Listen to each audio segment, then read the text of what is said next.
Welcome to the Banker Lamp. Please enjoy the video. You start by confirming the essentials. You have an active Globe or TM account and sufficient load to share. Open the Globe One app and sign in. Once done, navigate to the main menu. Tap the Load and Share or Share Load option. This is the first actionable step. Make sure the app displays your current balance so you can choose an amount that leaves you with at least minimal airtime.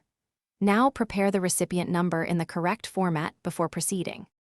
Next, you enter the recipient's 11-digit mobile number and pick the amount to transfer. Once you select an amount or type a custom value, the app shows any service fee and the remaining balance. Read that summary carefully so you know the impact. Tap Next to see a confirmation screen, check name, number, amount, and fee. Confirm the transfer. The app may ask for PIN or biometrics.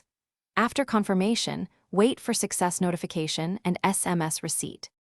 To finish, verify the success message in-app and the confirmation SMS. That completes the share. If you do not receive confirmation, make sure your balance covered the transfer plus fee and that you entered the correct 11-digit number. Once done, try clearing app cache and retrying, or switch networks and attempt again. If problems persist, contact Globe support with transaction details. This troubleshooting tip usually resolves common issues quickly. Thanks for watching. If this was helpful, leave a like and consider subscribing. See you next time.